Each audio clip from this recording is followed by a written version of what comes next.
Hello, page chewing community. This is Carl Albert here, interjecting into your usual scheduled presentations. I have a very special guest today. He is an icon in the fantasy community, has written many, many, many books. I probably should have had a list ready for you, but among them, the Memory, Sorrow, and Thorn trilogy, uh, Otherland. Is that also right? Yep. Yes. War of the Flowers, um, Tail Chaser song. That's the first one, right? That was my very first. There you go. And then the Bobby Dollar books as well. Did I miss anything? There's probably a few out there here and there. I wrote some short novels. I wrote one called Caliban's Hour, and That's right. I'm sure there are others I'm not thinking of right at the moment because I just passed my 40th year in the biz, and although I write very long books, the sheer amount of time I've been doing this has allowed me to pile up quite a few. So That is a perfect Shadowmarch. segue. Shadowmarch. That's right. Shadowmarch. Shadowmarch Yes. series. Okay. Thank you. Well, this is Tad Williams, and I am so excited to get to talk to him, to talk to you, excuse me. And I want to start with Caliban's Hour because as I was doing research into you, I discovered this wonderful novel, and The Tempest is my favorite Shakespeare play. Yeah, My senior thesis at the University of Southern California was adapting The Tempest into like a television pilot for a larger sort of big epic fantasy take on The Tempest. Right. And so Cool. I would love to hear about, your relationship with Shakespeare, with The Tempest, maybe even just like what inspired you to write Caliban's Hour, and just talking about your relationship with the bard. Well, that's a whole pile of different things, and I will endeavor Yes. to take them in some kind of order. But I was really turned on to Shakespeare probably in high school for the first time. I had a great English teacher named Jack Phillips who loved Shakespeare and went out of his way when he was teaching us a few of the plays. I mean, I'd seen plays and all that stuff. Obviously, I didn't wait till high school to be exposed to Shakespeare. But what this particular teacher did was go out of his way to contextualize things for us, which is, of course, what you need to do with Shakespeare because it was written 500 years ago, almost, and most of it, and no, all of it. But anyway, so that was the first step. And then at one point, he also said something like, there's a remark in Hamlet about, I'm but mad north by northwest, I think it is. But when the wind is something or other, I know a hawk from a handsaw. That is a line in Hamlet where he's talking about his so-called mental breakdown. And my teacher said, and the interesting thing is to this day, no one knows what that means. And I was fascinated because I had this idea as a, whatever I was, 15-year-old or something that like, well, it's been 5 centuries. Everybody must have just done Shakespeare to death. And here he was showing me there's still things that are being debated and things that we don't know. And that also made us feel better about not, having to have the context given to us for what these things meant, how the plays were being performed, et cetera, next to the bear baiting and all that sort of thing. And the audience that Shakespeare was competing for and the other attractions that he was competing against. So that got me very interested in Shakespeare. Then, although I have other favorite plays as well, obviously the Scottish play, as an old theater person, I have to put it that way, and Absolutely. Hamlet and Lear, which I saw a brilliant production of Lear starring James Earl Jones, which was done by the Joseph Papp Shakespeare Company. And it was on television on like PBS back when I was maybe 18 or 19. Can't remember exactly, but so that kind of drove me on farther. But as time went by, I realized that in many ways, The Tempest was my favorite of Shakespeare's plays for one reason, because it was perhaps the only one that was fully without, it didn't fit into any of the other canon or subgenre or whatever you want to call it. It wasn't a comedy, although there were comedic bits, obviously, with the drunken sailors and all that stuff. It wasn't a tragedy because everything resolves pretty well, except for the bad characters. And even they don't get it too bad at the end. None of them gets executed or anything like that. Certainly not one of those everybody dies Shakespearean tragedies. And also the emphasis, and many people, this is certainly not original to me, but the idea that Shakespeare may have been talking about his own role as a creator in his character Prospero, and especially at the end where he talks about, now my service is done, et cetera, and I get rid of my books and all this stuff. And it very much, since it was a late Shakespeare play, has the feeling of, Shakespeare talking about what it means to be a creator, which, even before I became a writer, I was always very involved in creative things, did theater, played music, did drama. So all of those things contributed to the Tempest becoming my favorite Shakespearean play. Then many years later, long after I had started my writing career, I moved to England to be with my now wife, Deborah, and she was still publishing. We met because she was my British publisher, and she was still publishing at that same publishing company for the first year or so that I was living in England with her. And she had been doing a series of short novels for her best known writers on her particular list. And so she said, is there something that you would like to write a short novel about? And I had kind of thought a couple of times, what I was interested in was what the real story of The Tempest would have felt like from Caliban's point of view. Because one of the other interesting things, and you can't make too much out of this stuff because, again, the context 500 years ago, very different than now.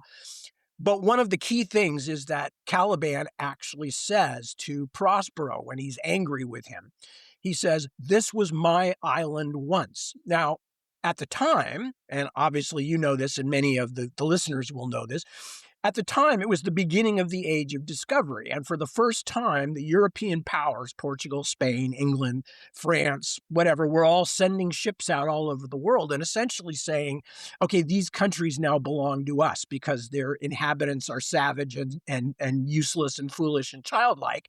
And of course, this over the years turned into the white man's burden and all kinds of other bizarre colonial concepts.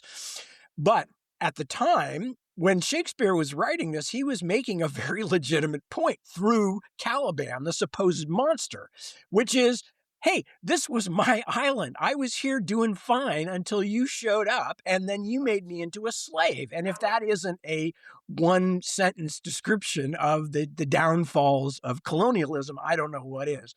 So I became very interested in how could you represent Caliban as a character and not simply as a monster? How could you show that cry from him in Shakespeare had validity in the real world? So I had begun thinking about a prequel to The Tempest with Caliban's life before and during. And then when I was trying to think of this, we're almost done here, so don't worry. And then when I was thinking about how one could put that together, I realized that I would be interested in doing a framing device where Caliban actually confronts Miranda all these many years later and has a chance to tell his story. And during this 1 hour that he creeps into her bedroom back in Italy, or wherever the hell it is, I can't remember now. But during this 1 hour when the guards are not there and she is at his mercy, he uses that hour to essentially reiterate this concept that I had a life before you showed up, and then I became your slave, and you completely let it happen. And of course, I was in love with you. You were the only female I'd ever seen besides my mother, and you treated me like an animal. So that was kind of the genesis of it all. And so Deb, again, in her editorial role, said, great, do it. And I did and wrote it. And it's always been one of the kind of redheaded stepchildren of my oeuvre, to use a fancy French word, which just means the pile of things that you've done. But I still have great fondness for it. And every now and then people come up and go, oh, yeah, Caliban's Hour, that's my favorite of all the things you've done, which I love just for the simple numerical unlikeliness of it, just because it's by far one of my least known works. But I loved writing it, and I loved the chance to address. Actually, it was during the 500th anniversary or something of Shakespeare, so there was all this stuff going on in England, at the time about celebrating Shakespeare and looking at in lots of articles and things like that. So it seemed appropriate at the time. And I'm still very proud of it as a work. I think that there are legitimate things to be looked at in that book for anybody who's interested in Shakespeare or interested in The Tempest. But, of course I think that because I wrote it and I cared about it and I still care about it. That's awesome. Well, first of all, I told you before we started recording that I was looking for which of your books I was going to jump into next, and I can tell you it's going to be Caliban's Hour. I mean, that sounds right up my alley. I love it. It's a relatively quick read too. It's quite short certainly by TAD standards. It's extremely Sure, short. sure. Not 1,000 pages long. That's good. No. Cool. And then hats off for turning my like 4 questions into a coherent answer. That was impressive. All right. Well, I want to transition from there to talking about some of your other books. So I did tease you before we started that I want you to kind of like, just maybe briefly talk about each of the stories. And so, for anyone listening, how would you describe your oeuvre as you put it?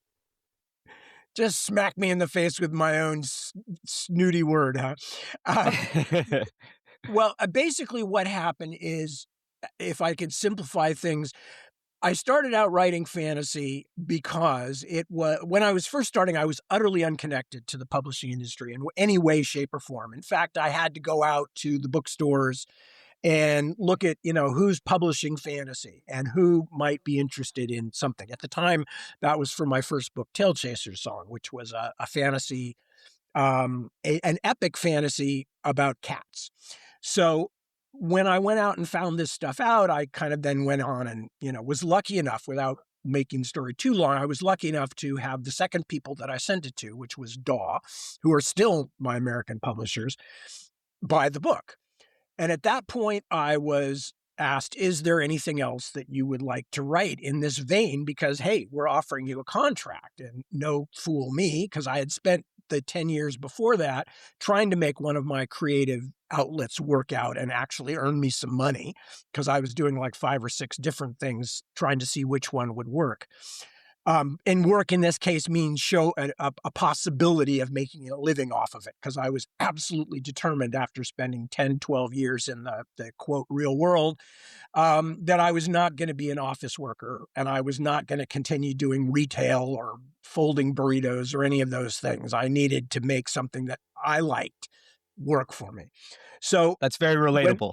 yeah, I'm sure it is to a lot of us, because we've all been in that situation. If we are creative types trying to make it work, you have to claw and bite and scratch to find any intro, and then you have to take ruthless advantage of it and, be really, really on top of things and all of that stuff, which you already know, and many of the listeners do too. But so Daw said, is there anything else that you want to write? And I said, well, I kind of got this idea in the back of my head.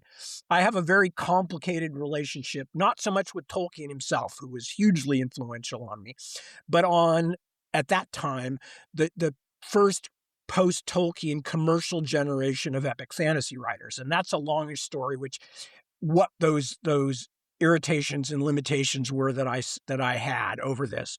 I can tell you at some later point, but basically I have some Tolkienian stuff I would like to get out of my system. So that became first, the Dragonbone Chair and the subsequent books. And at that point, I was basically, everybody was like, because when I wrote the first one, everybody was like, oh, he's a cat book writer. He's an animal book writer. And then I wrote the Dragonbone Chair and they went, oh, he's an epic fantasy writer. But without going into the details about why I wrote the Dragonbone Chair et al., I can say that I was getting really irritated with the fact that people missed a lot of the subtext in the Dragonbone Chair books. And we're going, well, it's a pretty good Tolkien pastiche. And, I was like, you don't get it. So the next thing that I wrote were the Otherland books. And the Otherland books, for those who don't know them, are set in the near future. Much of the story takes place in virtual worlds built by incredibly rich people. It feels rather familiar these days, who don't want to die, who don't want to die, who want to go on Ooh. and live infinitely off of their riches and not have to be like regular people. So they create this vast network of virtual worlds, and they all own 20, 30, 40 of them. And the whole process of the book is them trying to make it so that they can live forever in those worlds as digital beings and essentially as digital gods. The worlds are incredibly diverse. You know, they're everything from Dodge City in the 19th century to a cartoon world from 1930s Fleischer cartoons to just everything, whatever anybody wanted to make for themselves or that I wanted to explore as a writer. So, and then of course the main characters all discover that people that they know, mostly children, have been somehow harmed by this network and are in comas, and they begin to try to track it down. So I wrote this series with the idea of like, okay, it's an epic fantasy with a science fiction overlay, but nobody can say this is another Tolkien novel. And so there was a sort of an element of spite, I think, involved in those books.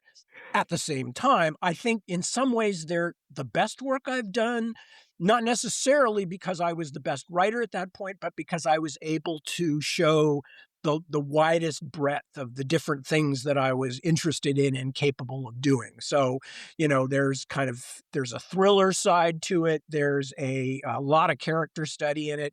There's humor in it. There's absurdism, you know, surrealism, even. There's all kinds of things mixed up in there. So after the Otherland books, which did well, but did better in some places than other, like they're super popular in Europe, then I decided, well, okay, what am I going to do next? And people lobbied me to do another fantasy, and I didn't want to do it the normal way, so I started it as an online project. This was, 2000, 2001. And I wrote the first Shadowmarch book online as a serial with people subscribing and me writing a chapter every 2 weeks or something like that and publishing it online. And because I knew in advance that it wasn't going to make any money, and that in fact we were probably going to lose money while I was doing that because of the amount of money and time and effort, despite a lot of volunteer help, to create a website for it where we could do all this stuff. I also wrote War of the Flowers at the same time, just so I would know I would have a book that would make some money for me. And another one I'm very proud of too. I mean, Shadowmarch is quite different from the Dragonbone Chair books in terms of the setting and the feeling, and War of the Flowers is completely different. It's what you might call what do they call urban fantasy, because it mostly takes place in fairyland, but fairyland is crushingly modern. And Mhm. that's what that book's about. And then after that, things get sort of hazy, I think, because I've written other short things along the way and a lot of stories. But oh yeah, I think then next was the Bobby Dollar books, more or less. And I wrote those three. Mostly again because I just wanted to try to keep doing different things and not get into a rut where the only thing I could sell to people was epic fantasy. Not that I don't love epic fantasy, but somebody like me or like a lot of writers and other artists, I think you don't want to just keep doing the same thing over and over. Absolutely.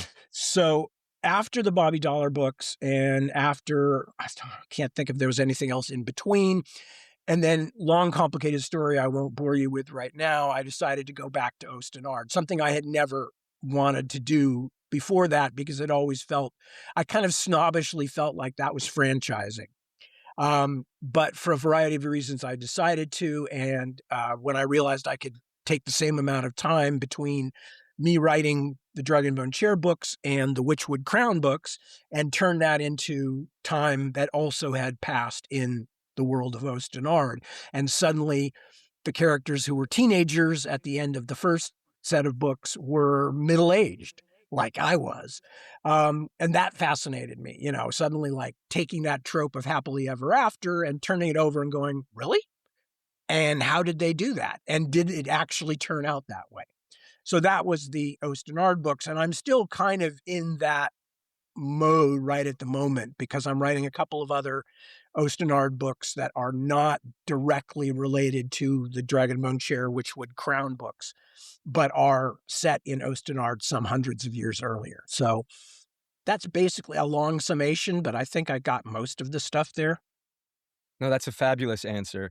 And it actually transitions perfectly to something else I wanted to talk about. While we're just talking about kind of your career and your approach to writing, things like that. You mentioned as kind of an origin point for Memories Are on Thorn, how you wanted to unpack some of your critiques with the Tolkien imitators of that era, and then likewise how Otherland came out of a desire to sort of push back against your critics or people who misread your work, and then later on, more recently, The Last King of Ostenard, which is the recent. Uh, is it officially a four-book series, or is it Yeah. another four-book Well, it's trilogy? you could call it a 4-book series. You could call it a 6-book series because it's another one of my bloated trilogies that went to 4 novels, but they're also 2 short novels that were published more or less as part of the Right. process, which both have things to do with what's going on in the bigger books, but they're set at different points in history. So I am curious about your relationship with tropes, archetypes, however, you want to discuss sort of the common mimetic devices used in fiction. And, you know, are you thinking about those things very consciously as you're drafting your novels? Uh, you know, how do you approach uh, those sorts of, yeah, I guess just tropes? Well, it's a good question, and it's a question I'm sure most of your and my generation both have to wrestle with because we are working in genre fiction, a lot of us. And the thing about genre fiction, and this, I'm going to take a brief detour here just to express this. The thing about fiction, which is often very unfair, is that it gets compared to something like literary fiction without the people comparing realizing that those are in fact 2 different kinds of things entirely. It's a category error. When people say genre fiction, whether that be science fiction, fantasy, horror, romance, historical fiction, whatever it is, you're mostly talking about a marketplace. You're talking about books that are designed to cultivate and to satisfy a particular audience. Literary fiction is not. Literary fiction is a catch-all term for anything that is not genre fiction most of the time. And the fact is that although in genre fiction, because it's a market, there are people who will buy anything, no matter how dreadful or unimpressive or whatever, or just kind of ignorant of the history of writing, if it's got certain aspects in it, if it's got dragons, if it's got magic, if it's got this, okay, which is okay. That's fine. There's nothing wrong with that. But you cannot compare a market to a genre like literary fiction, which is not based on market considerations at all. So it's unfair. It's like saying, oh, the Carpenters aren't as good as Pablo Casals, playing classical cello or whatever. They're 2 very different things, and the judgment of what makes them what they are is also different. Anyway, so that said, I have always, like most people that are involved in the field these days, I have also always been very, very conscious of the fact that we are in the postmodernist age. And one of the things about the postmodernist age is that it implies a certain knowledge of tropes on the part of the audience, not just the writers, okay? So the idea being that, say, when Dickens was writing David Copperfield, he may have been aware of the things he was doing, but much of his audience was not. They were not understanding that there would be reversals or that there would be this or that. I mean, they might have understood it at some level because that's storytelling, but they were not consciously looking at it and going, oh, I'll bet he'll do this next, because that's the trope that he's trying to work with or work against. Whereas for people of my generation and your generation, the audience, especially the genre audiences, are much more informed And not only that, the fact that it's a market means that there is much more material out there of a similar type that they are also reading. So I sort of assume that any fantasy reader who is reading my work has also read dozens of other fantasy novels. And what happens in a genre, of course, is it becomes, if I can use a rather unpleasant term, becomes a bit of a circle jerk. These Yeah, people are all imitating others. Same thing happened in comic books. absolutely. Yeah, I mean, Yeah, in comic book art, that at one point people in comic book art were coming up through their own weird version of whatever and going to art school and doing it. And then 2 or 3 generations on, they were all copying other comic book artists, and you right. get these very narrow kinds of changes, or these, like, just adding on to something that already exists to make it slightly different. Well, this definitely happens in genre fiction. So when I am writing, I am very much conscious of the idea that my readers have read many things like that before.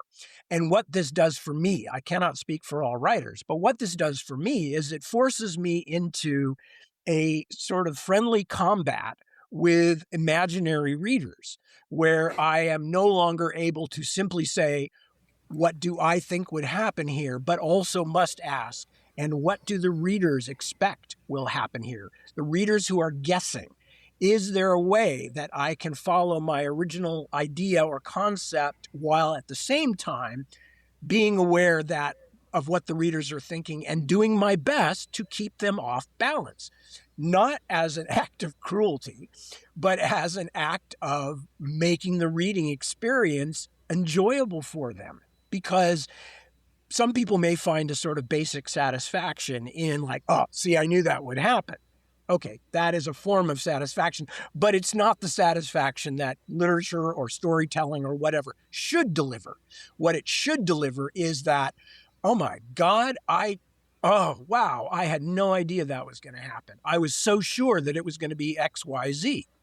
So when it comes to any of the tropes of fantasy, and they are piling up fast, like logs at a beaver dam, when Yep. there are any of the tropes of fantasy in play, one of the things that is always going on for me is a conscious thought about, what do the readers expect, and how can I, again, I hope in a good way, trick them, fool them, surprise them, etc. So that is very much a part of the modern genre writing process for me, and I would assume it is for a lot of other writers as well. That's awesome. I'm curious. So did you watch all the way through all of the Game of Thrones show? No, I confess I did not. And while I have a Okay. huge, huge admiration for George as a writer, and the first few seasons were really by far the best fantasy Uh, television Yep. we've ever seen, or fantasy filmmaking really that we've ever seen, there are obvious issues. And when it started to show up, my wife kept watching for a while. I I'm always in a weird situation with things like reading or watching other fantasy things, because it's a bit of a busman's holiday for me, if you know that expression. It's a British expression. It's basically the guy who drives the bus when he goes on holiday doesn't really want to be in a bus. And Sure. Yeah. so, I spend so much time world building in my head and thinking about characters and trying, all this four-dimensional chess thing of, well, if this happens, then it ripples out this way, that, if something ceases to hold my attention, I am very much more likely these days to say, I can find better uses for my time. And the final Absolutely. seasons of Game of Thrones were like that for me. No Yeah. fault of George's, except just that he wasn't writing fast enough. So, Right. and The reason go ahead. I was just gonna say the reason I bring it up is because as you were kind of talking about your relationship with tropes, I just started thinking about the areas in the Ostenard books where you pivot left, where a lot of stories would pivot right, or like specifically, I'm thinking of the very end of Memory Star and Thorn, and I will maybe talk. Actually, screw it. We're gonna go full spoilers for just the first trilogy at this point, just so we Okay. can actually Yeah, discuss it this. is 35, 40 years old now. Yes, absolutely.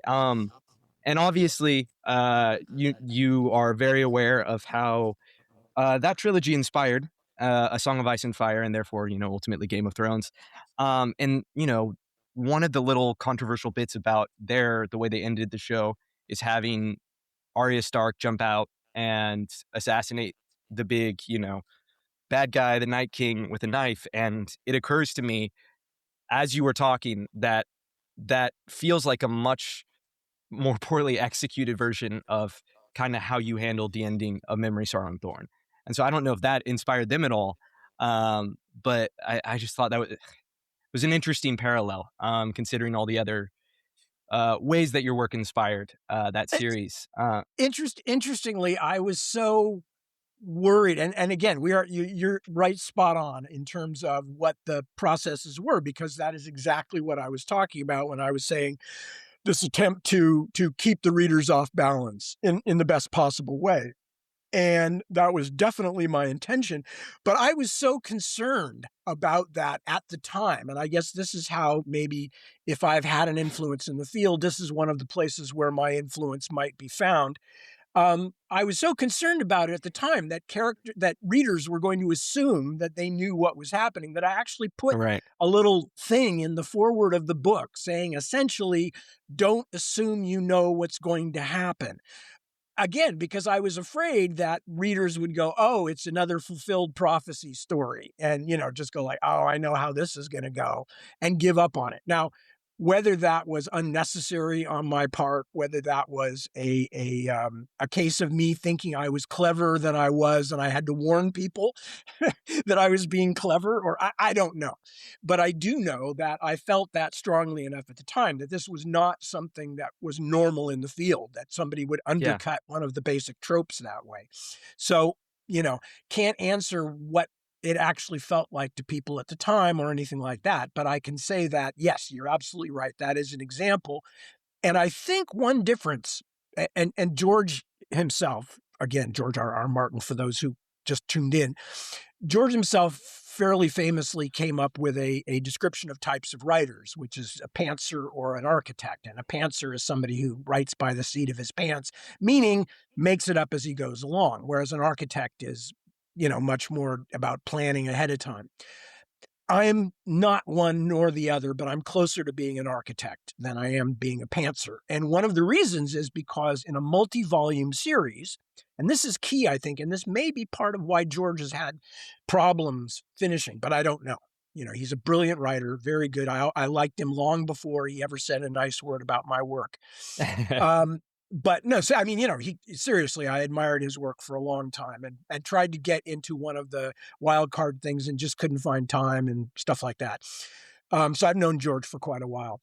But one of the differences in terms of how I work versus other people work is that when I'm writing what I know is going to be a multi-volume series, I have to have at least a working idea of how it's going to end when I am writing the beginning, because I am treating those multiple volumes as essentially one single story chopped up into big, thick pieces. Um, Absolutely.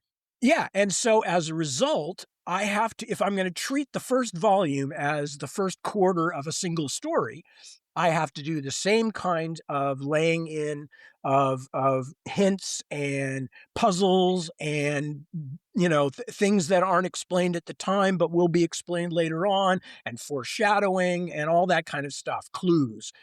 I have to put those in at the early part of the story, or else that early part of the story is going to be markedly different from the whole rest of the book. So that forces me to have some working idea, perhaps a little vague around the edges, but a working idea of how it's going to end. And then I can do that. And if I'm not exactly sure how happenstance A that happens in volume 1 is going to play into the final denouement in volume 4, I have to at least be able to make it fuzzy in a useful way that I can then fit together with the other stuff later on without contradicting it in its first appearance, if that makes sense. So as a result, I do have a fairly good idea. And although I am now famous, well, I am now infamous for writing multi-volume trilogies that are all longer than 3 books, That's a different problem, and George found out about that one too, which is that you have to start very early reining your escaped animals back in. You know, you've let them scatter across the hillsides, and you have to start like in the second volume, pulling them back together again. Because if you wait too long, you're going to be writing not only extra volumes, but you're going to lose your momentum. So I have done that now enough times that I have, although I'm not good at guessing how many books sometimes, but I have a good idea of what I have to do to get the story to its ending. You know, I've done it 5 or 6 times now with multi-volume series. So that I think is something that has been useful for me, and is one of the things that I can say that, you know, yeah, I could teach that to others because I had to learn the hard way. Yeah, to your credit, you know, there may be a lot of jokes out there about all of your 4-book trilogies, but I mean, Game of Thrones or Song of Ice and Fire was supposed to be a trilogy originally, and now look, it's 7 books, and we're waiting on the 6th. And Wheel of Time, I believe, was maybe 5 books, and then that turned into 14. Yeah. And it's so it's far from the most egregious examples of the sprawl that can happen with epic fantasy. Yeah, I I Uh, I think that's fair to say. So I am curious also talking about the ending to be explicit about I mean you kind of have your cake and eat it too, where you have this really wonderful thematic emotional moment where Simon extends compassion to Inaluki. How do you pronounce the Storm King's name? You could say it almost. I am famously, or again, infamously, uninterested in correcting people. But if you want to know how I say it, I say Inaluki. But you can say Inaluki. it any way you Okay. want to. Just a quick thing. This is like, because this is an example of how you learn as you go along. When I started the Dragonbone Chair and I first named a lot of the characters and a lot of the countries and things like that in the world, I did not have the language rules in place because I hadn't world built. I hadn't made the world in any great detail yet. And as I went along and began to create the bases for various languages within the story and all that, I began to realize that some of my characters' names that I was using and still use were wrong. They did not fit the rules of the languages. You know, just an obvious example I've always said for the female lead in the Dragonbone Chair books is Miriamel, and I have always called her Miriamel. But technically, because her name is a Nabani name, which is Latinate in its structure, her name should be Miriamela. But I've Mm. never said it that way. And so once I realized that about myself, you know, now anytime people say, well, maybe I'm pronouncing this wrong, I go, you couldn't pronounce them any more wrong than I have. So don't worry about it. So anyway, It, yes, Inaluki, compassion, etc. well, here's what I'll say about Miriamel is that is could be an Erkenlandicization maybe of Yes, the exactly. Nabani, right? We do Yeah. that all the See, and I time in real life, right? see, you're already there. You are already there, Carl. You've already learned the great cop out that we writers can use, which is like, oh yeah, but see, this other thing happened, which explained why I didn't Exactly. really make a mistake. You know, Superman is really hypnotizing people through the Yeah, the right. windshield of his old spaceship, and he's not just wearing glasses. You know, it's like all of Right. this. Yeah, absolutely. I'm on your side. You're completely right, and I never made a mistake in my life. There you go. Good. So the ending, after Simon has this moment, it kind of stalls Inaluki. Miriamel shoots him with the Witchwood arrow that, you know, has been the gun on the wall the entire Right. series. Um, was that at all inspired by, like, you're talking about how Tolkien imitators often don't really take the subtext, the lessons from Tolkien.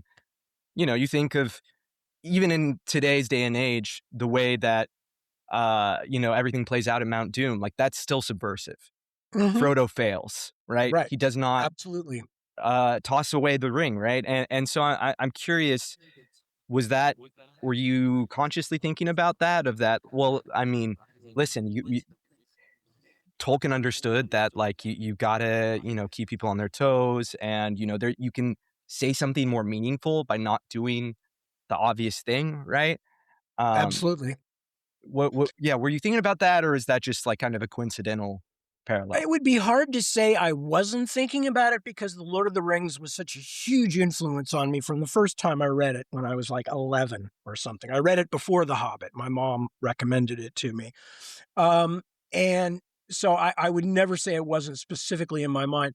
But what was in my mind was that, first of all, like a lot of people, I find the trope of um, power defeating power to be at, at Boring? best kind of unsatisfying or boring. At worst, it's Yeah, pernicious, actively pernicious, because it yeah. leads to this thing of the only way to fight violence is with violence, and the only way to defeat evil is to be nearly as evil as they are. Which, I have to say I don't agree with, and it's certainly at worst an absolute reduction that doesn't answer in most cases.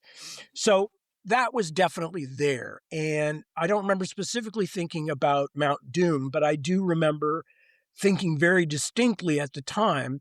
Um, the whole message underlying these is that Inaluki is only a villain because he gave in to hatred.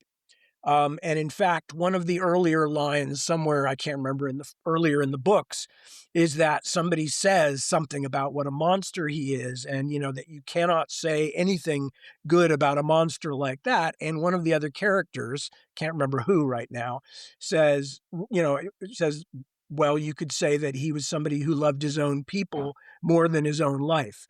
And to me, there is an unpleasant, bitter truth in that very few villains, people that we normal folk, if I may co-opt that position, that very few people who are villains to our eyes actually think of themselves as villains. Most of them think that they are doing some great right thing that people may not get now, but later on they will. I mean, even the greatest monsters of history, like Hitler or Stalin, or, well, I don't know about Stalin. I think he was pretty pragmatic about his evil. But, most terrorists, they think that they're doing something bigger than the actual effect of what they're doing, that either they're fixing a historical wrong, or they're redressing a personal grievance, or whatever it might be. So yeah, when I get to those points in my stories, there is obviously a part of me that says, to the extent that we writers have control, that we are the god of our worlds that we're creating, what is my responsibility? What do I believe, and what do I want to put across, in terms of the best way to deal with evil or perceived evil? So yeah, that was one of the things in The Lord of the Rings that impressed me very much. I know that. And so it's probably in there at a subconscious level, but very strong. I didn't intentionally think of it because I was so deeply into this particular story and how I was telling it. And not to mention coordinating about 30 characters in the last few scenes who all Absolutely. had to Yeah, be in the same yeah. place, but somehow not interfering with each other. But yeah, no, definitely I felt a responsibility as somebody who had dragged my readers along and done reverses on them several times and killed off some popular characters and all that kind of stuff. I felt a certain responsibility to say, but what am I leaving as my final message in terms of how we deal with conflict in the world? So yeah, that was certainly that was there. And I don't believe in human characters that are bigger than humanity. I think that we have in us as human beings the capacity to do amazing things. I don't think we need magical spells or magical swords or any of those things. I think human beings have been doing astounding things, both wonderful and awful, for hundreds of thousands of years. So, that also is there for me. I don't like Deus Ex Machina. I like tricking people with Deus Ex Machina sometimes, like, oh, this is going to happen, and then it doesn't. But I have what was Tolkien's term for allegory, that I can't think of it now, but he said something about his polite dislike of allegory, and I'm a bit the same way with that idea of Deus Ex Machina, that you bring in some magical thing that solves all the problems, which is okay in a kid's book because kids want to feel that the world is safe. But we grown-ups know, not necessarily the case. So on a related note, another aspect of the ending of Memory, Sorrow, and Thorn, that stands out is, of course, that Simon is himself descended from a king, the Fisher King, and ends up becoming king. In this, I mean, I think you could say it's one of the more like traditional elements of Memory, Sorrow, and Thorn. And so I was wondering if you could speak to how you decided upon that ending and where Simon's journey ended up. I mean, how really you tracked his entire journey through the four-book trilogy, and yeah, why you settled on that ultimate conclusion. Well, again, what we're doing, or what I was trying to do throughout those books, was to work with or against tropes that were already well established. And as you mentioned, the commoner who turns out to have royal blood, that is definitely a trope that was already in existence at the time. What I tried to do, and again, this is the meta game that's going on. So, for instance, we had another trope in earlier, which was a young woman pretending to be a man. Right, that's what when we initially meet Miriam L. She is pretending to be a boy because of the lack of freedom she has in the castle under her father, the king, et cetera, et cetera. And then she turns out to be not a boy at all, but a servant girl, which is another trope. And then from servant girl, we eventually find out that no, it's actually the princess all along. So basically, what I was trying to do there was go like, okay, any trope you think you see, I could be going totally against it, or I could be going so far with it that it's like crazy. So Miriamel's not just a girl pretending to Yeah, be a boy. She's a girl pretending to be a boy, pretending to be a girl's servant, pretending to be, and on and on and on. right. So in the same way, my idea with the Simon thing was, first of all, it was a fairly obvious way that had to be at least looked at because we have Miriam L, who is the one with the true claim to the throne, but at the same time, her father has just plunged the entire country Yeah, into a horrible war, destroyed Erkenland largely. It certainly destroyed Urchester and the Hayholt.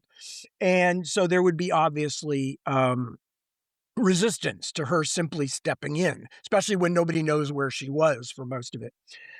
Then we add on to the idea that Simon has this heritage, which in fact, as far as the kingship, doesn't really have anything to do with anything because King John was not related to. In fact, King John cheated the ancestor of right. Simon in the sense of not talking about how he was the one who was actually the hero, and King John took that credit for himself. So Miriamel is descended from that line, which has nothing to do with the line that Simon is supposedly descended from. But the most important part there was that Simon doesn't want to be, and Miriamel doesn't want to be, and that they are essentially forced into this situation by politics. And I felt that was the more important thing there than the what would you call it? The red herring of Simon's Mm, heritage, which, it didn't come out of nowhere. We had that alluded to way back at the very beginning where Dr. Morganis actually thinks about the night of Simon's birth and the ring and all that kind of stuff. So it didn't come out of nowhere. It was there. But to my way of thinking, it was actually irrelevant.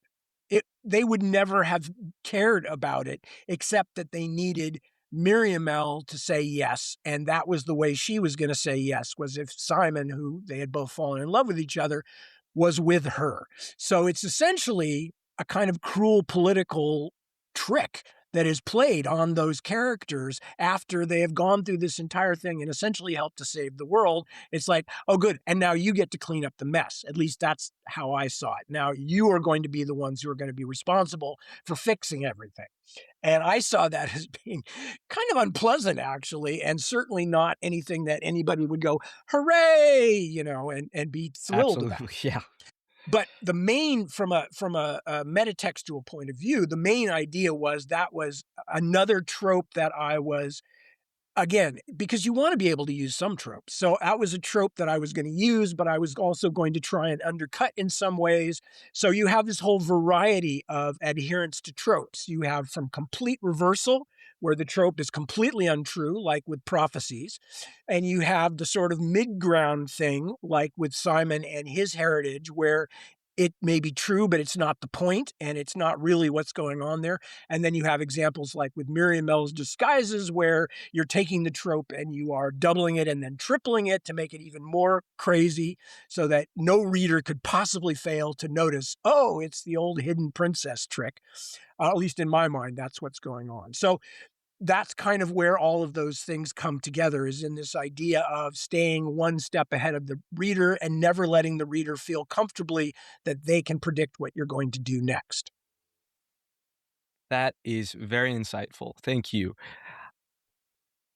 You're talking about, whether it's the commoner king or the hidden princess. A lot of these tropes, like you mentioned, originate, a long, long time ago. I think you can very clearly, see Arthurian influence over the series. You can, in my mind, see some Shakespearean influence, as we were discussing, way early on. Could you speak to those, outside of Tolkien, outside of kind of the metatextual inspiration for the series? Like, what were those literary inspirations for you, and very specifically, how did they inform the series? Well, I can tell you three of them right off the bat that people have not as much noticed unless I told them, which is probably more to do with their things that were very important to me that most people either haven't read or didn't mean as much to them. One of them was The Once and Future King by T.H. White, which is Yep. a book I loved. It's actually four or five separate books, really, but published as a single volume. And there's no question in my mind that I was working with some of that stuff in the relationship between Simon and Dr. Morganes, that was part of the early structure of Simon, that, yes, in a sense, he was a palimpsest over Arthur, or the young Arthur, or Wart, as he is called in for most of the first volume of The Once and Future King. So that was one of them. T.H. White, big favorite of mine. And I Excellent loved book. his, yeah, I love his views of history and the way he does those same kinds of things, which is playing with things. I don't always agree with him.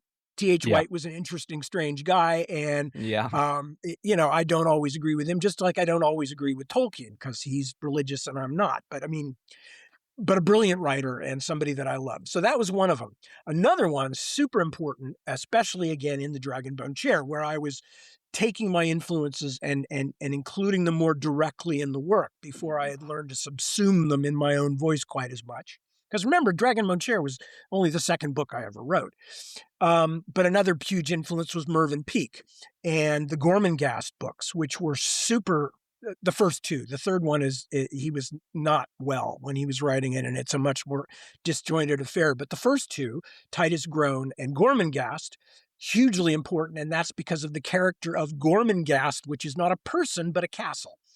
And the Right. castle of Gormenghast is an amazing character in and of itself, and it is peopled with all of these characters, and every single one of these characters, no matter how minor, has what these days would be called main character energy. They are all very, very real, complete. Well, they're absurd in many cases. I shouldn't say real, but they're brilliantly created, just like the best of Shakespeare. They are these brilliantly created characters, like Swelter the cook and the wonderful butler whose name has just skipped my mind, and various others, and the two crazy sisters, and all of this stuff. The characters are brilliant, but also the place itself, Gormenghast, this castle that's been around so long nobody even remembers, except that the current earl is like the 75th Earl of Groan, which, if you do the math on that, that's a long frickin' time.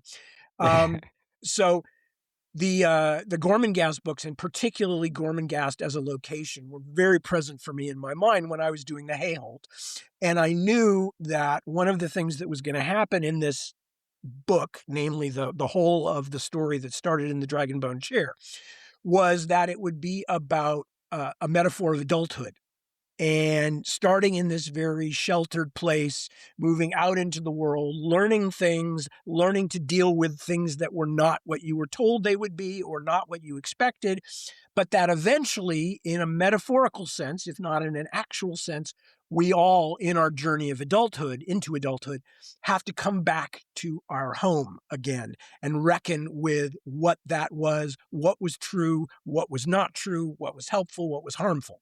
So I wanted a central place that was just throbbing with its own persona, that that it had been there, that it had belonged to the immortals both before it belonged to the mortals, that it had a long and bloody and complicated history that included wars and dragons and all this kind of stuff, but also that even in its present rather quiescent state at the beginning of the Dragonbone Chair, that it was full of mysteries.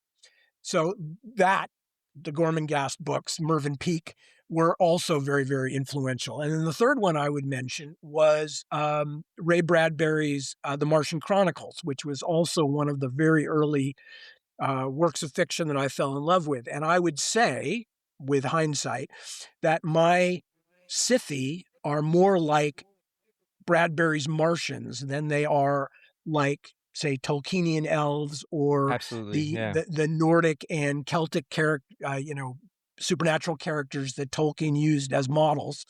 And again, that was because as a kid, reading those books for the first time, again, probably around the time I read Lord of the Rings, I was so moved by the pathos of the Martians and how their society was gone. And there were just a few of them clinging on, but that it had been beautiful and wonderful. And then, of course, Bradbury, living in the very crass 50s and 60s America, was talking about people coming in and building hot dog stands in the ruins and, just hating the Martians who weren't even around anymore to be hated, and all these kinds of things.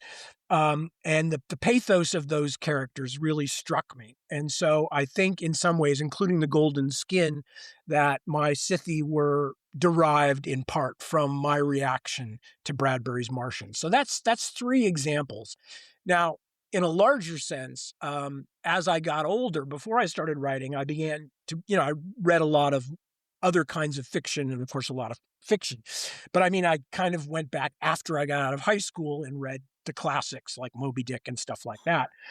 But I also began reading other kinds of writers and more modern writers. And some of them I love, but they're not necessarily, except for the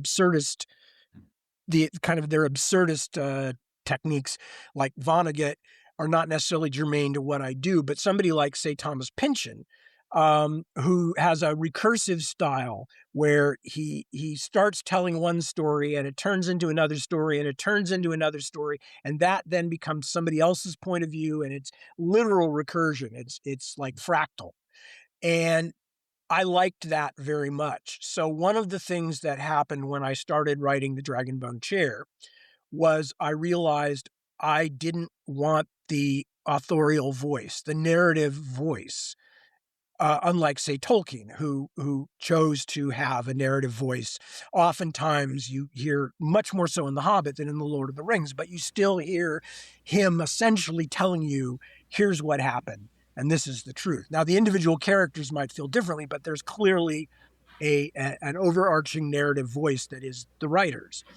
And although obviously I am still the writer of my own work and my overarching narrative thought is still there, what I wanted to do and what felt more modern and of my time was to split the telling of the story among many, many different kinds of characters, none of them inherently trustworthy in the sense that, like, oh, this is the character that I believe and I won't believe any of the others or anything like that. So that felt to me this kind of kaleidoscopic version of reality where you, the reader, have to take all these different viewpoints and assess them and decide how much weight to give them all. And that's how you make up your mind about what you believe is true and what you believe is somebody lying or somebody not knowing the truth or whatever the case may be. So that felt like an important thing at all as well. And that came from people like Pynchon and other modern writers. I don't claim to be at that level of literary achievement, but it definitely had an effect on me. I wanted to be able to tell the story without directly instructing the readers what to believe. Obviously, I cannot keep myself out of my work. So I wouldn't claim there's some kind of objective reality. But within the story, there are many, many, many different viewpoints, and that's how the story is told, which is how we kind of navigate our way through the real world we live in, I think. Yeah. No, for sure. Thomas Pynchon is one of the holes in my literary knowledge. So I think definitely this next year, Gravity's Rainbow is your favorite. Well, Is that right? Gravity's Rainbow is my favorite. If you're going to start on Pynchon at some point, I would suggest picking either. Actually, Inherent Vice is the closest thing to a Inherent Vice. comprehensible, straightforward story that he's ever written. Although the Crying of Lot 49 is also a fairly slim volume.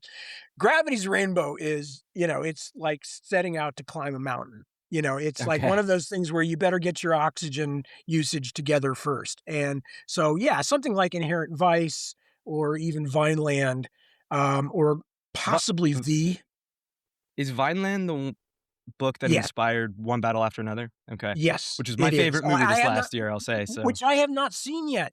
My wife and I oh, have it's been excellent. putting it off. I know, I'm sure it will be. And Vineland is one of my favorites because it's set in Northern California, which is a place I know Right. pretty well. But it was also one of my favorites for a lot of other reasons. So yeah, no, we are definitely going to see it. We just, for between traveling and things, we haven't managed, but I'm looking forward to it very much. Absolutely. So I want to give us some time to also talk about Last King of Ostenard. So first off, I loved it. I got to tell you, I liked it even more than Memory, Sorrow, and Thorn, which I already like greatly enjoyed. I Thank think you. for me in particular, uh, Morgan and Nazaru, both as individual characters and their romance, which anyone listening, we're going full spoilers. Uh, I found it very powerful, and just really gripped me. So hats off to you, sir. That was just an excellently done another 4-book trilogy, and those two characters in particular. I mean, I love a romance, but I find that often epic fantasy doesn't always have just as a genre. I don't think the authors are primarily, as a rule, uh, concerned over much with romance. But there, I mean, you nailed it. I mean, Simon and Miriam Mel also excellent, but Morgan and Zero, I think it's just like the different cultures, the culture clash, something about it, the Romeo and Juliet of it all. And so I'm curious. I want to talk to you about their characters, starting with was Prince Hal, was he an inspiration for Morgan? Yeah, of course, Okay. absolutely. I was already smiling in a sort of preemptive way as you started to, before you asked that, because I knew we were getting back to Shakespeare again. Yes, Yeah, sir. absolutely. And in fact, if you look at it, it's kind of yeah, I mean, there's more than just Morgan himself. There's the characters that he's surrounded by who are Oh very yeah. similar to the Falstaffian crew that Yep. surrounds Prince Hal in Henry IV. And yeah, absolutely, that is there. And it was meant to be there. And it was also meant to be there, again, for the idea of making the reader who knew Shakespeare, who knows Shakespeare, ask questions, which is he setting up for this guy to turn on his friends when he gets to some kind of level of power, as Prince Hal does with Falstaff, where he essentially renounces him and cruelly Yeah. pushes him aside.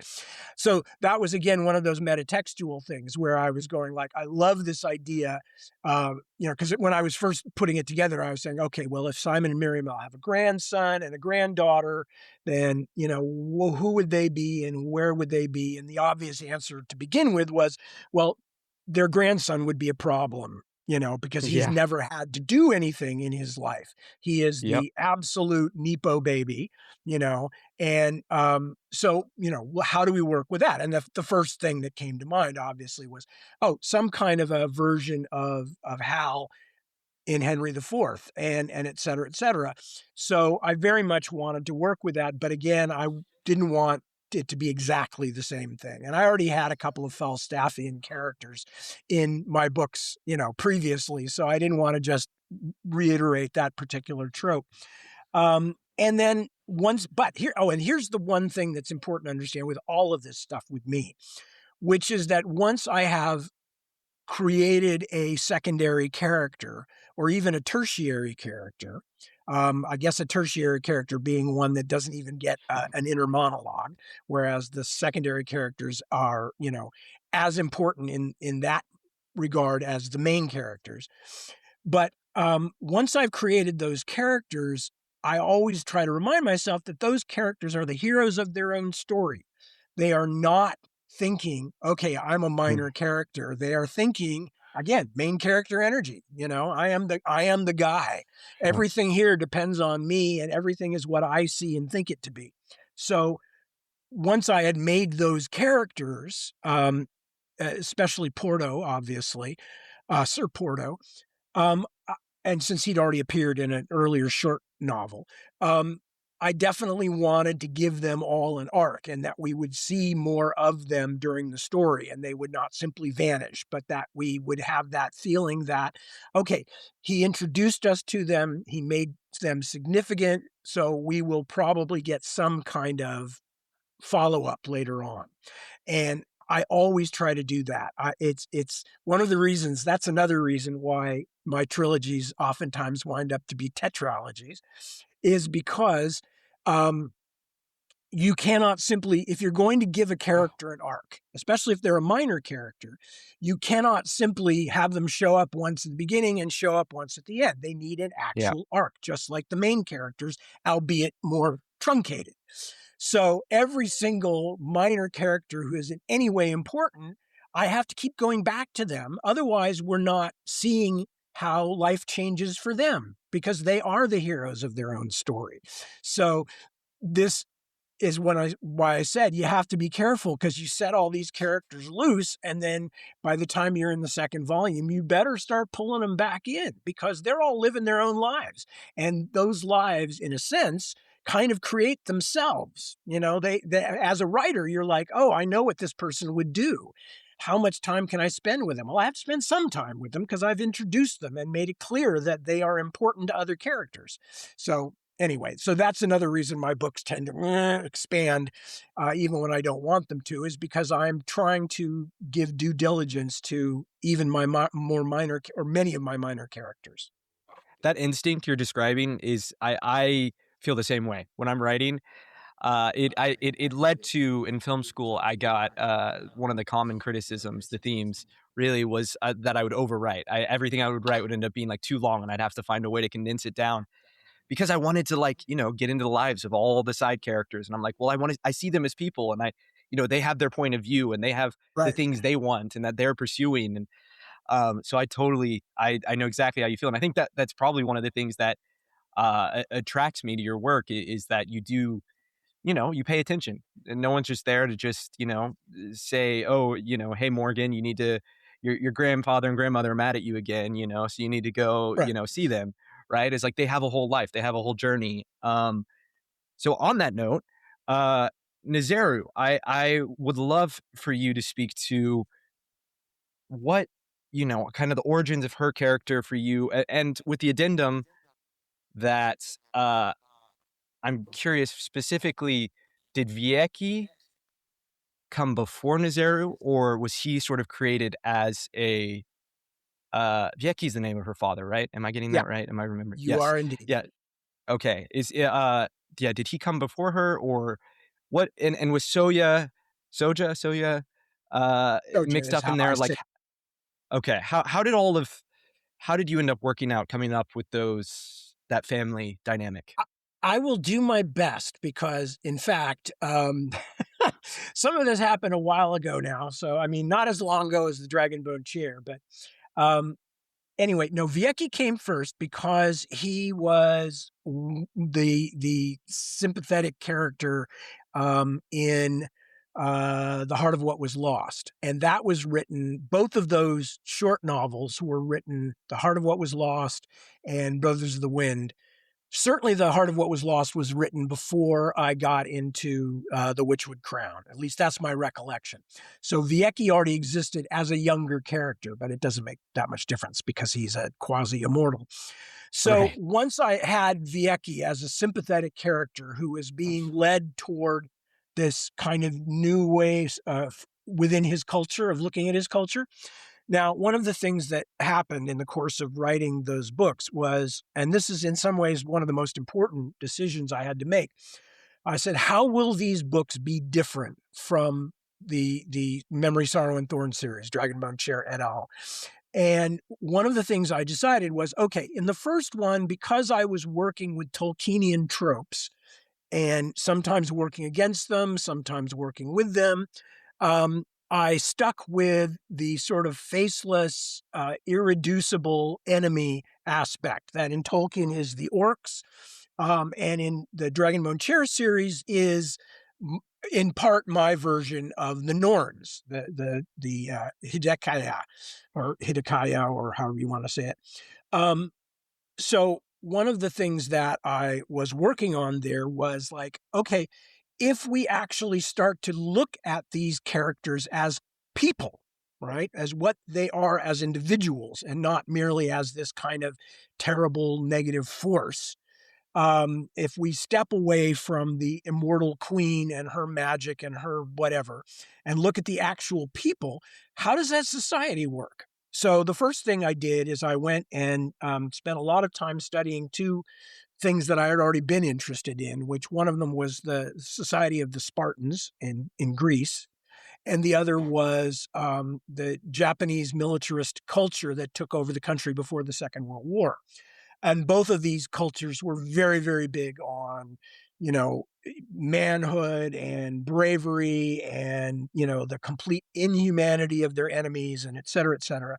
So I started with that premise and I said, okay, but the people who live in those societies, even, among the Spartans and the Japanese, or even with really horrible cultures like the Nazis, Stalin's, KGB, whatever, most of them go home at night and, greet their families and have a meal and, sit around doing what, I mean, most of them don't take people home to torture.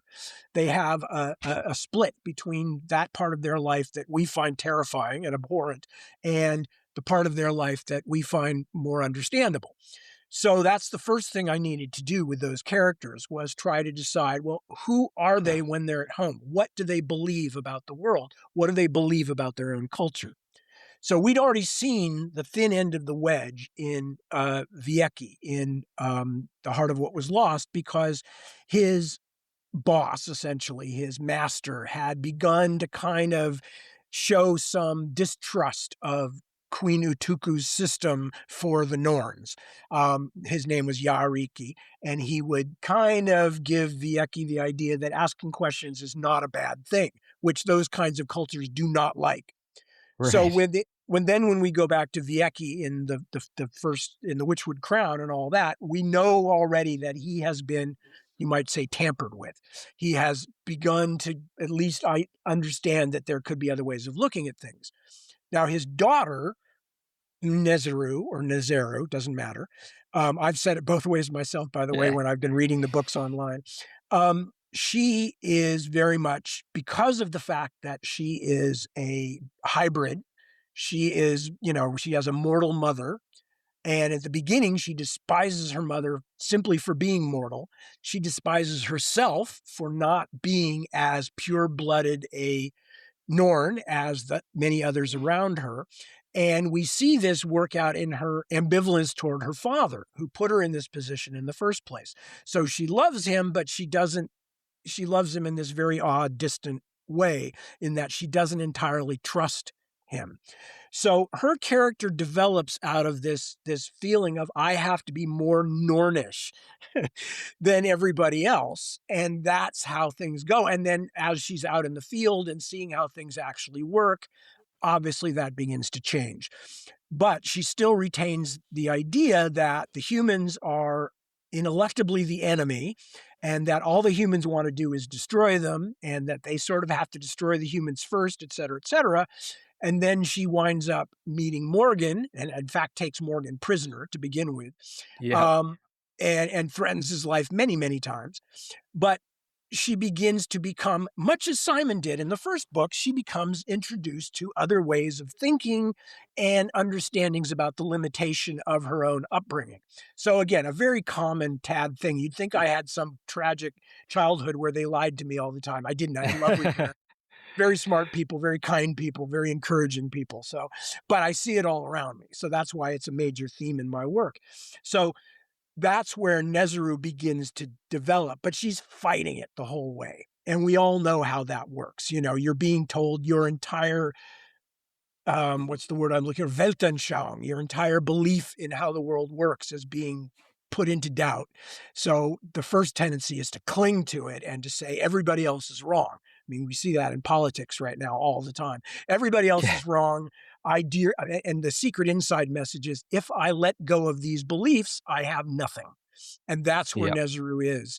Morgan obviously is not as committed. He's kind of a boob in many ways. I mean, he means Yep. well, but he's never had to deal with most of these things. He has stayed away from the whole burden of ruling, has no interest in it at that point. And so his journey is about being a passive example of how things that Nezuru learned were wrong.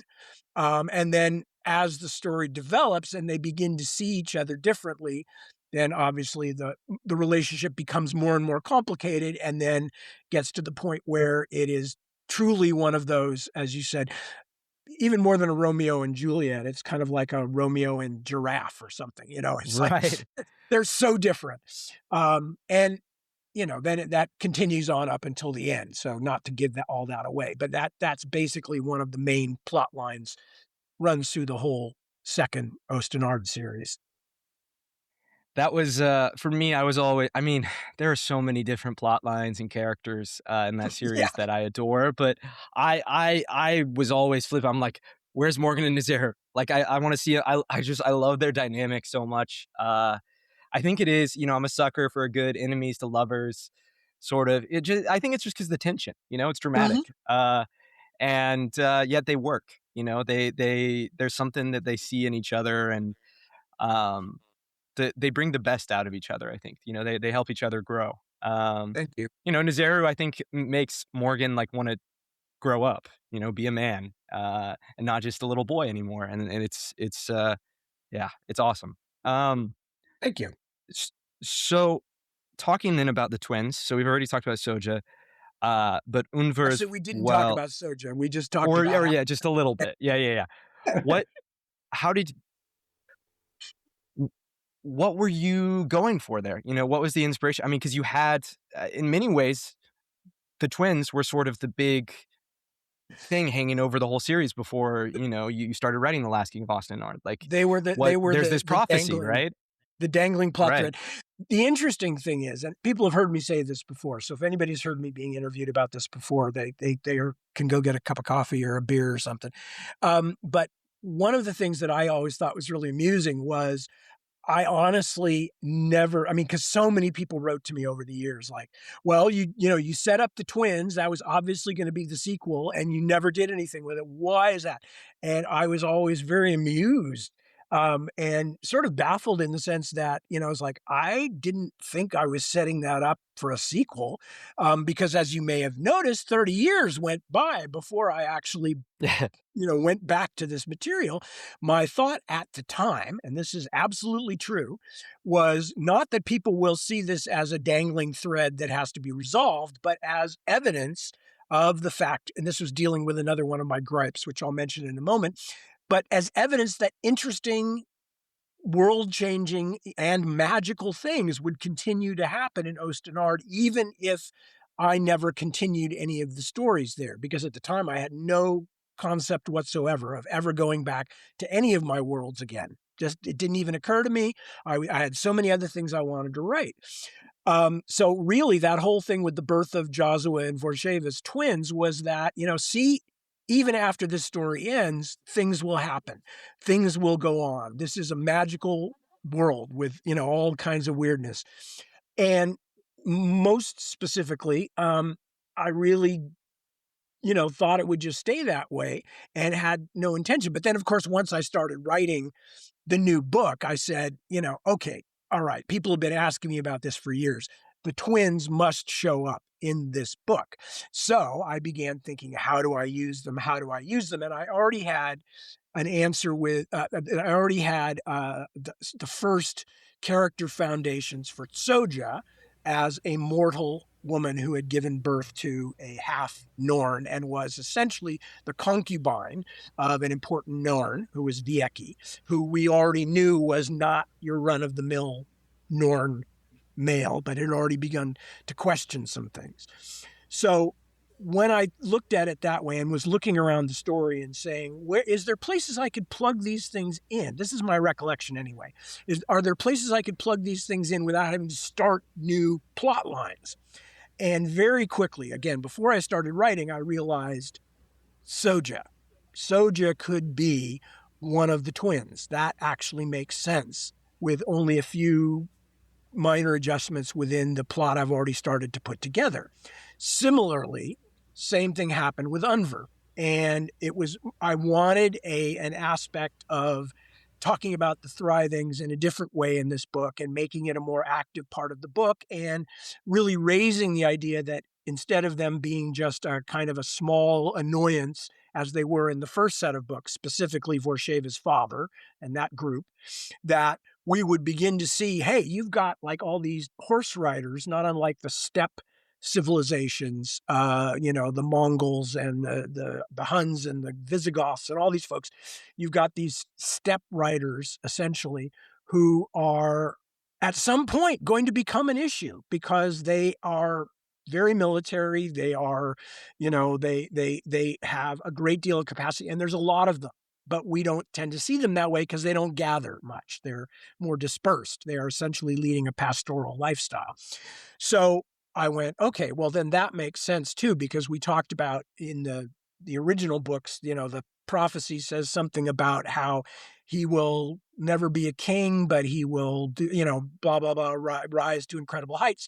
I went, okay, well, that obviously could be where the male twin fits in. And again, that all then kind of developed. So by the time I was writing The Witchwood Crown, I had made those decisions already, which is why you begin to see me laying in those kinds of clues and foreshadowings of who the characters are, where they kind of think about things or talk about things that aren't quite made specific, but you get the feeling, or I hope the reader gets the feeling that there's something going on here we're going to find out about later. So that was the idea. And then the main thing was that I was giving several ways also, since one of the big decisions on these books was to humanize, or at least to look more carefully at the Norns as actual people with beliefs and structures. This was going to give me 3 different ways to look into the Norn society through 3 people who all didn't quite fit into it in some way.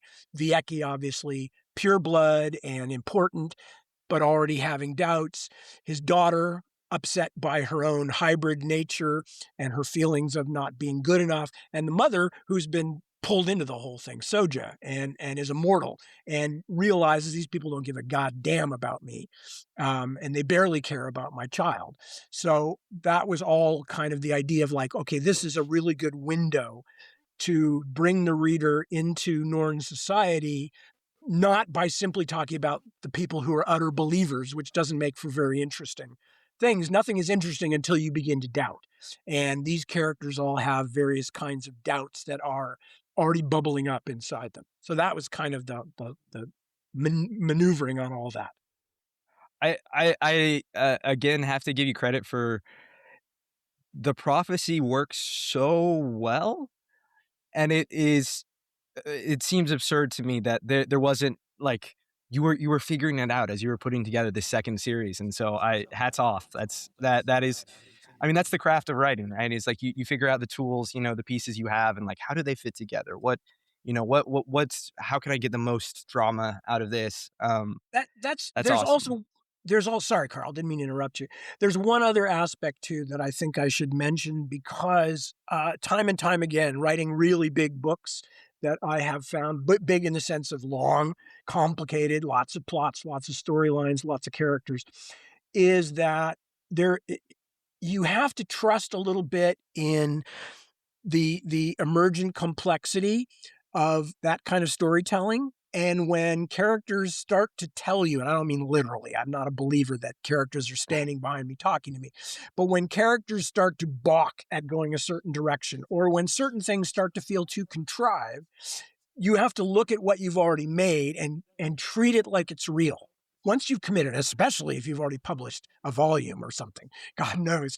But anytime, when you've got this very complicated story, certain things will sort of arise out of that complexity. And I have learned to trust them. So when I'm going, I don't know what to do with this next, I find that if I just put it aside for a little while and wait till something more intuitive comes to me, that not only will that intuitive realization about what should happen to this character next, not only does it usually solve whatever I'm worrying about of like that, this character should be doing something right now. What should they be doing? But oftentimes, that intuitive answer, which is me, I think, subconsciously reading the complexity and the emergence of order, that realization will not only fix the thing in front of you, but will often line up with something that was already in the story that you hadn't formally described yet. Like I was talking about earlier, you put something in and leave it a little fuzzy and say, okay, that shows that this is important without me knowing yet why it's important. And the reader will understand it's important and will expect answers later. In that sense, oftentimes when you let these things develop out of the emergent order, then not only will it solve the problem that's immediately in front of you, it will oftentimes explain something you'd already done that you didn't know why that was true yet.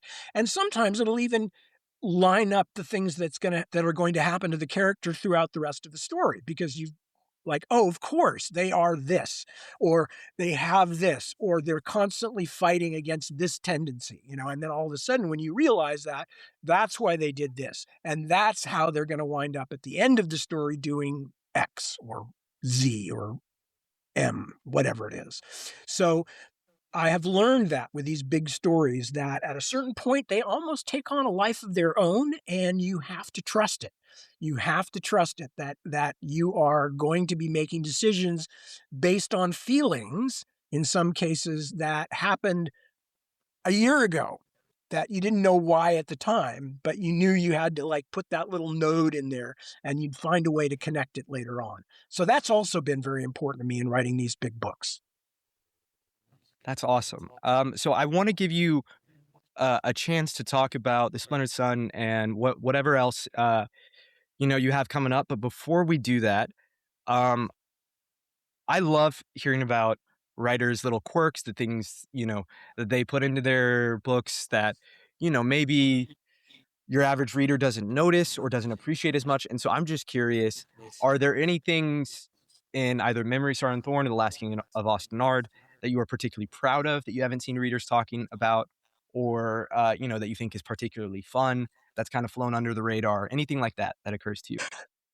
I've been lucky enough that most of the things that I think are fun, readers have picked up on. One of them being Benedict and his philosophy of life, Benedict the Troll, who I definitely wrote him to be both a very wonderful, heroic person, but also to be a couple of other things. And one thing to be a commenter or commentator on Simon's very parochial understanding of the world when they first meet up, because Simon has just met his first Sitha, and he has just met his first troll, and he has just also seen a horrifying ritual take place, with the Norns and the I've just gone blank on my own characters' names, but the guys in the Red Hand, so he has already had all these experiences, but he is still just as naive as can be. And so Benedict, both on the one hand, he can be funny by the way he speaks and the fact that he is speaking a second language, but also he is also a very sharp commentator with a sharp little pin that he sticks into some of Simon's whiny humanness, I guess, and just kind of like, oh, you frickin' adolescent, you, it's like you just beginning to learn about the world. But Benedict turned out to be extremely popular, so I can't claim that he was underrated. And the same thing with some of the other things, there are little moments, there are moments that are what's the word I want, that are kind of meant to be ineffable. There's a point, again, near where Simon first meets Benedick, where they show up in St. Hodorin's Abbey, which has been burned and the people there have been killed.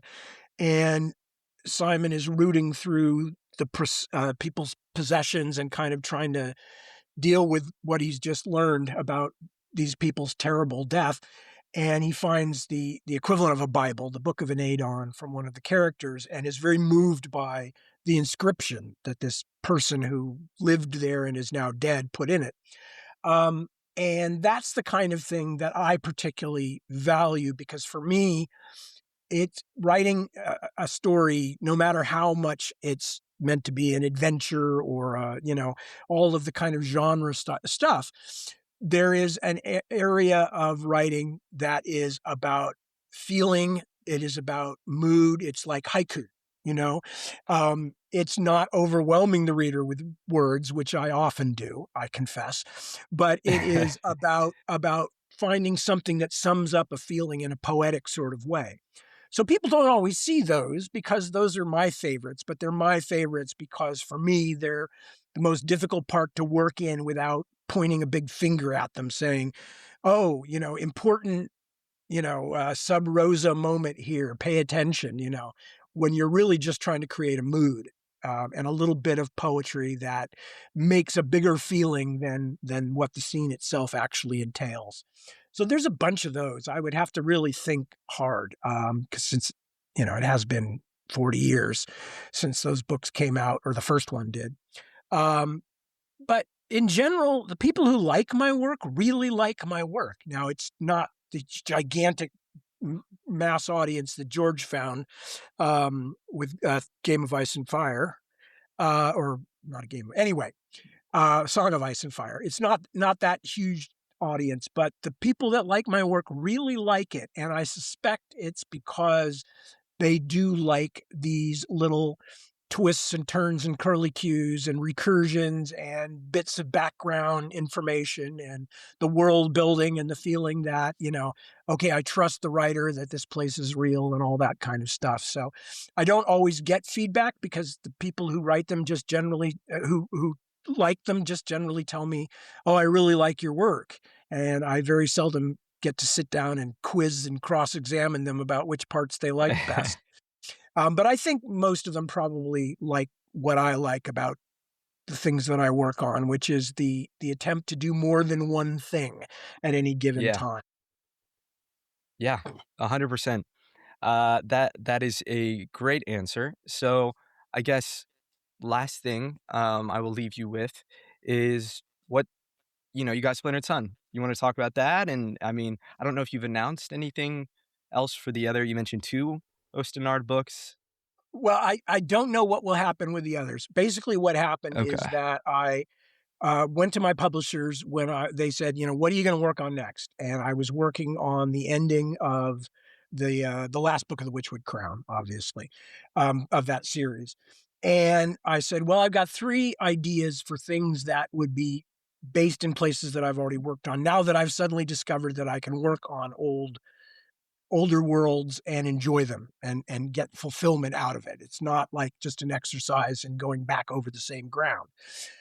So one of them was something that is tentatively called The Fall of Azua, which is obviously about the last years of the Scythe at the Hayhold, when it was still a Scythe stronghold, and would be told from the point of view of a Nabani ambassador, essentially, during the kind of declining years of the First Imperium, but also during the time up to and including the siege by the Northmen, of Azua and the great madness of Inaluki and et cetera, and leading up to the final destruction of the original Azua. So that was one I sent in because I wanted to write that for years. The other one I sent in was actually Otherland related and was a follow-up on what happens after the end of the Otherland books called the Book of Orlando. And then the third thing I sent in was the Splintered Sun. And what that is it's another Ostenard story, but kind of a different sort. It's set about 300 plus years before the Dragonbone Chair in Hernistir, and is essentially in the Dragonbone share. There's mentioned a few times of a character named Jack Mundwode, who is a famous bandit, and they sing a song about him and his merry gang and all that. And obviously, it's based in part on the trope of Robin Hood and Hereward the Wake and other people who were fictional or not fictional who resisted the Norman invasion, or whatever the case may be. So that was the initial idea, was I would like to write kind of a swashbuckler. And the more I got into it, the more I got interested in how does it connect to later events and earlier events like Brothers of the Wind or, the Dragonbone chair, etc. But it's also very much a character study about two kids, essentially, who are both sort of orphans who come together, find each other, and eventually get pulled into a much larger conflict, a really scary conflict, and wind up hanging out and sort of unofficially joining this band called Flan's Crows, who are also mentioned in the Witchwood Crown books, I think, who are the actual people whom Jack Mundwode and other legends of Ostenard are based on. This is the real people back 300 years or so in the past. And who they are and what they are and what they're like, and all of that stuff is a big part of the story, and what happens to the conflict. And it takes place when a Hernistir king named Tethtain, who is one of the 6 kings of the Hayholt, is in fact still the king of Hernistir, but he had left Hernistir like 10 years earlier and moved to Erkenland, to the, at that time, deserted Hayholt. And for reasons that aren't entirely clear, he's deserted his own country. So there's a power struggle. And that's what these characters, specifically the bandits, Flan and his crew, and these 2 young characters get pulled into and have a very important role in. And there are some characters from other books, obviously 300 years in the past, they're the longer lived ones who show up in these books, in this book as well. And then because I, without realizing it, sold my publishers 2 books at the same time, they really like The Splintered Sun, so I have to now continue that story. They insisted. So that's what I'm Ooh, doing. okay. So I'm working on the 2nd volume at the moment. Although I didn't think of them as being initially another multi-volume series, but as always, we are in the complicated gray hinterlands between what you would ultimately like to do artistically and what you have to do to continue making a living and not upset your publishers. So that's what's going on with that. So I'm definitely writing some more Ostenard at the moment. I have a bunch of other things I'd like to write. I wanted to write a not a tail chaser type animal novel, but another animal novel called The Story of Small, Small, very loosely based on our late Chihuahua who lived on the streets for Oh, about a year. And kind of starting with that premise of like, how does a tiny little dog survive on the streets? And various other projects that I've had for years that I keep wanting to get to. So, but at the moment, it's more Ostenard stuff, and that will continue until I've finished the Tale of Flan's Crows, I guess. very cool. Alrighty. And I guess the last thing I want to leave us with is I'm just curious, do you I'm not going to ask about like adaptations or anything like that, but do you have any interest? Have you written screenplays in the past? I'm just curious. As a film guy, myself, what is what's your relationship like with the film and television industry? When my when I hired my agent, who is still my agent, I have long-term relationships with people because I work with people that I like and trust, and that works out fairly well. But when my agent was first my agent, he was working at William Morris. This is 20 years ago or so or more. And I decided at the time, God, maybe longer than that. I decided at the time I was interested in trying to get some work screenwriting. So I won't tell the whole story because it's actually a funny story full of many ups and downs. But basically, what it came down to, I wrote a spec script and went out and met a bunch of production companies, and was astounded in some cases. I said it's a long, funny story. I was astounded in some cases by the absolute total gormlessness of some of the people I Yep. was dealing with. Yeah. Yep. And in other cases, I could just kind of see ahead of time that it was not going to work out, despite the fact that they were perfectly nice people, but that just I was interested in something different than they were. But anyway, but the thing that hit me was, you know, I live in Northern California. I live in the San Francisco Bay Area, or rather on the coast side. And I realized I would really, I am denigrating the efforts of actual working screenwriters to think that I could just do this remotely. And a big part of the process is I really would have to be down in Southern California. I would have to be making the rounds all the time. I would have to be going to the parties and hanging out and, developing my contacts in a way I didn't have to with publishing. And at that point, I said, on the one hand, it would be interesting. It would certainly be more remunerative than writing novels. But on the other hand, it's like I still have one of the best day jobs in the entire world. Do I really want to put that aside for 2 or 3 years, move down to LA and try and make it as a screenwriter when I don't have the same compulsion to be a screenwriter as I do to be a novelist? So would I give up my wonderful day job to try and make it in another field? And in a sense, isn't that also kind of arrogant, assuming that I could just walk in and sell scripts?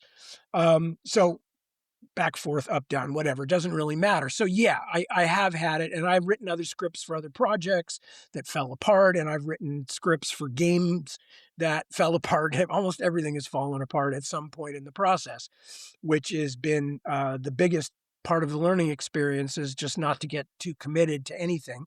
You still have to do all of your due diligence. And if somebody says, hey, can you send us this? They're interested in that.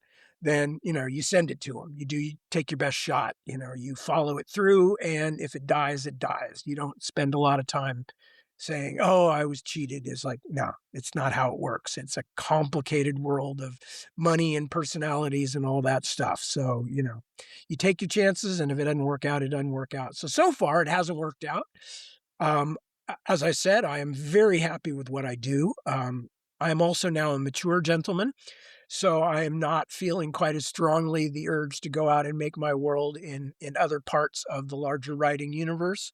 I just right now mainly want to get better at what I do, and I've already spent 40 years trying to be good at that, and still nowhere near where I want to be yet. So feels to me like that should probably take up most of my time. Well, I think that's an excellent answer. I'm certainly, as long as you're writing books, I'm reading them. So thank you, Tad, for, agreeing to meet today. This was a wonderful conversation. Hopefully we'll have another one in the future. And is there anything last thing you want to say to No, leave to any I listener? Oh, no, thank you, Carl. I enjoyed your questions. I enjoyed talking to you. I'll be very happy to do this again somewhere up the line, whatever you want to do. And, I'm just, I love readers. I'm a reader myself. I have often said, this is the last thought I will leave you with. I have often said that I am not the kind of artist who would be happy to work in privacy with nobody ever seeing my work, because what I realized is I am a storyteller, and a storyteller needs an audience for, all kinds of reasons. To keep them honest, to give them feedback on what they're doing, and just in all ways to make you feel like, yeah, this is what I meant to do. I meant to set out and tell stories to people. So I am very grateful for readers, and I'm grateful for people who care about my work. That's the best possible thing I could have. So thank you for that, and thank you for having me. Well, that is a perfect ending. Thank you, everyone, for listening, and we will see you next time.